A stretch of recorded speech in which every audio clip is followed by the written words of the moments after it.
Hey guys, so I'm coming to you today from my new apartment here in the kitchen, my temporary YouTube studio because, well, I don't really have a space set up yet and the lighting seems to be pretty good in here, so it'll work for now. I just wanted to kind of make a video today because I haven't made one in a long while. I've been in the process of moving, and I've had so much stuff going on that, like, I just have not had the chance to really make or do anything. I'm, like, so far behind on everything in my personal life, it's just ridiculous. It's actually really nice outside today, and I tried to make this video on my balcony, but then I realized that my balcony doesn't have a plug-in for my laptop, and my computer's old, so it won't stay on for even a second with the battery. With just the battery, it's just completely dead. So, anyway, so the kitchen will work for now. But my point is, my grandpa died today, and I mean, it wasn't really a surprise. He had. I won't go into great detail about it. He had Alzheimer's. He had for quite a few years now. And about 5 years ago, 6 years ago, something like that, he wandered off. And I know that happens a lot with Alzheimer's. With him, it only happened one time. And we don't actually even know all the details of it, but someone found him a few miles from the house in a ditch. We think he might have gotten hit by a car. His only injury was his head. He hit his head somehow, and he was just never the same after that. But we really don't know what was Alzheimer's and what was like a brain injury. So at first he was, he was put in a nursing home after that. But at first, and really for the first couple of years, he was great. I mean, very talkative and responsive, and ate well, and I don't know, the last couple of years, really, it's just been really awkward for me to go see him. In fact, I stopped going to see him. And I feel kind of bad about that, but at the same time, I just don't know how to act around people who are sick. And it got to the point where you couldn't understand a word he said. I mean, my mom could sometimes understand it, but she was the only one. I felt bad because I didn't know if he understood that we couldn't understand what he was talking about. I thought maybe he just thought we were ignoring him.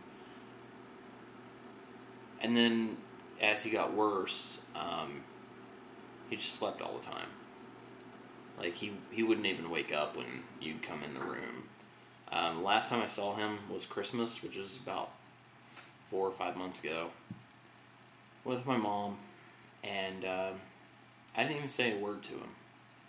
And I feel bad about that. I wish I would have, especially because one time, I don't know, a year or two before that, it was kind of like the same situation, and as we were about to leave, my mom said, "Say something to him," and then I did, but I just don't know how to deal with it. My grandpa was 89, and I mean, he had a long life. He was born in 1925, and when he was 17, he joined the military. Went off to World War II. He was in the 99th Infantry Division. Fought in the Battle of the Bulge. He was a prisoner of war. He actually, last night, for some random reason, I thought of his prison camp that he was in, and I was looking up, I watched a video on YouTube of a walkthrough of that prison camp. It's Stalag 4B, near, I think it's Mulberg, Germany. If anyone's interested in it, there's a video on here. So it's just kind of ironic that I was thinking about it last night. My mom, so I had kind of a bad day yesterday.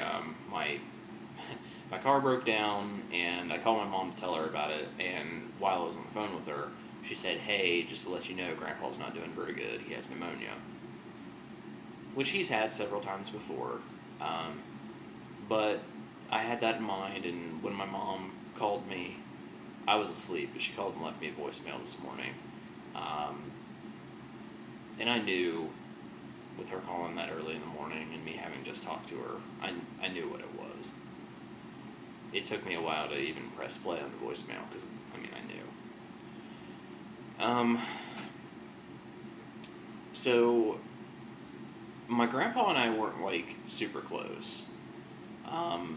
My situation with my grandparents is I only had one set.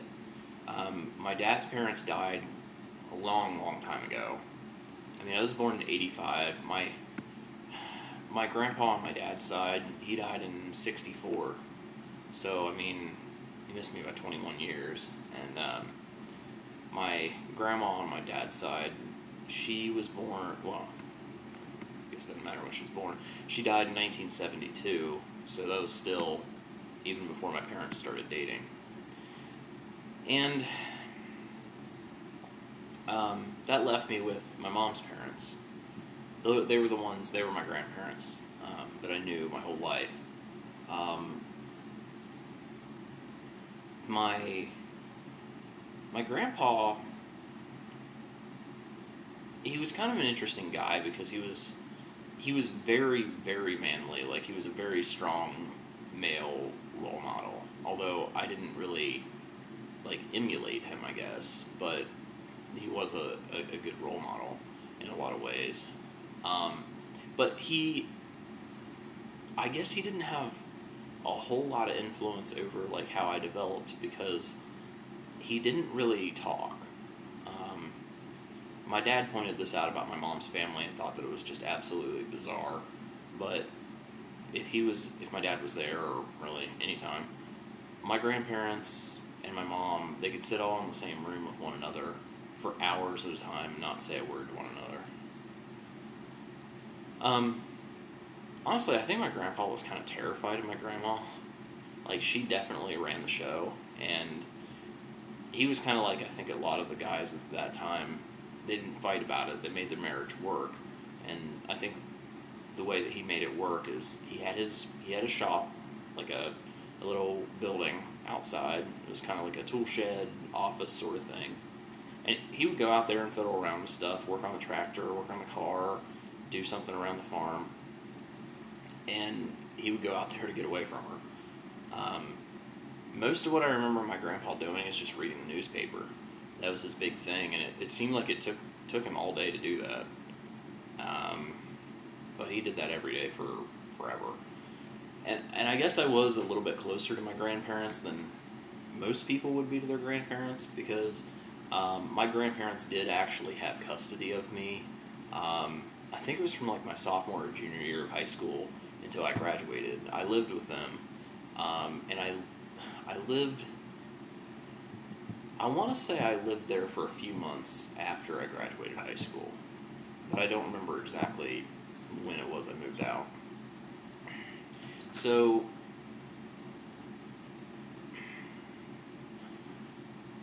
I don't know. I think I was a lot closer with my grandma, even though she and I had a falling out about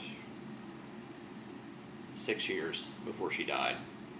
So afterward, we were sort of on speaking terms, but not really close anymore. When she died, it was a surprise. And, with Grandpa, he'd been, basically the person we knew had been dead for a long time. And and then especially with my mom telling me the day before that he had pneumonia, that made it so that it didn't really take me off guard. I don't know if that made any sense, but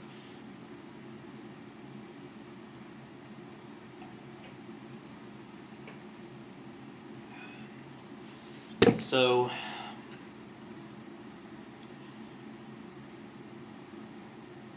I guess what I'm trying to say is,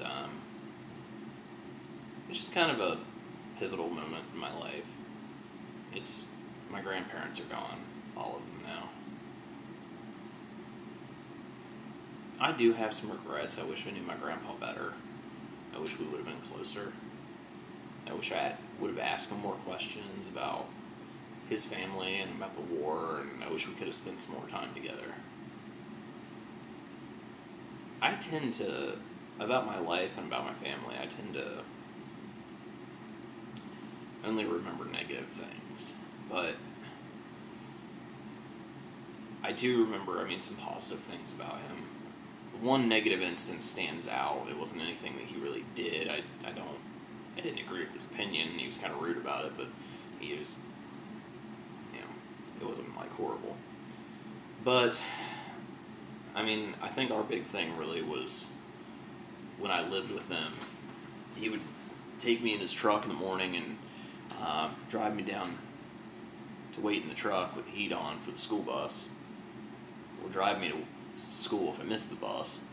And he'd let me change the station on the radio. He always listened to country, and I hate country, and he'd let me change to whatever.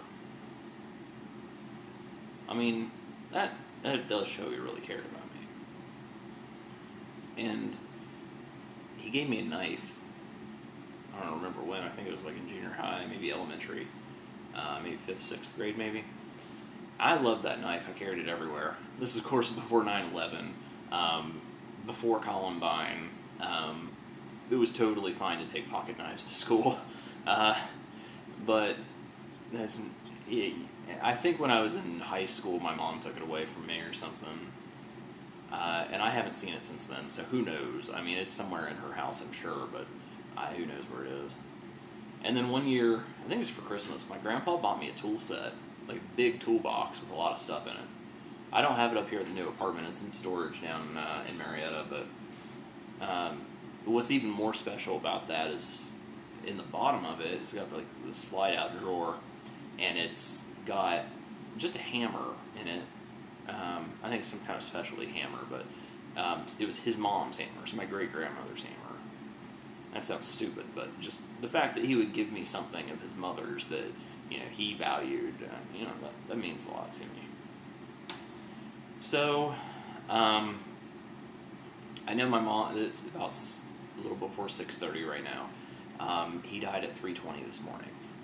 And my mom called me at 9 something. She said she's meeting with my uncle at 1 today at the funeral home to make arrangements. So I don't know anything yet. She said she would call me later today to figure things out. So I don't know when they're going to have the service, but I'll probably have to take a day or two off work, which honestly is fine. I probably need that for a mental health day anyway, to be honest. But yeah, I guess I just needed to vent, and I honestly don't even know how I feel about it yet. I did let myself cry. I was surprised that I cried, honestly. When my grandma died, I was working 2 jobs and going to school full time, and I think I let myself cry once when I heard the voicemail from my mom and I was at work, and then I think I was just so busy I just had to push past it without dealing with it. And I'm sure sometime in my life that's going to come back to haunt me because it's some unresolved issue. But with my grandpa, I started to tear up, and I thought, oh, well. I was like, no, it's okay, let yourself cry. And I did for a little bit, and then I sort of got better, and then I cried again, and then I don't know, I guess I sort of stifled myself, and now I don't feel like crying. I'm still upset, but I don't feel like crying, and I feel like that'll probably happen at the viewing, and the funeral itself. So, since he was a military veteran, I'm sure they're going to do a military funeral, and I know I played trumpet for years and years, and I know that he wanted me to play taps at his funeral. I haven't played my trumpet in 7 years now, or something like that. There's no way that I can do it. I don't even know if I can buzz my lips anymore. So, I'm going to ask my mom about it tonight, but I think what I'd probably do is, if they don't have somebody that's going to play live taps, I'll probably send a message out to a few fraternity brothers, or maybe my old music department at my college, and see if I can get somebody to come out and play. So, anyway, I have a feeling the funeral's probably going to be this weekend, or later in the week, and yeah, so now it's just me and my parents, and yeah, one step closer to it being me. So anyway, guys, I'm gonna get off here before I actually start to cry again. So yeah, if your grandparents are still living, even if you're not close, just catch up with them a little bit before you can't.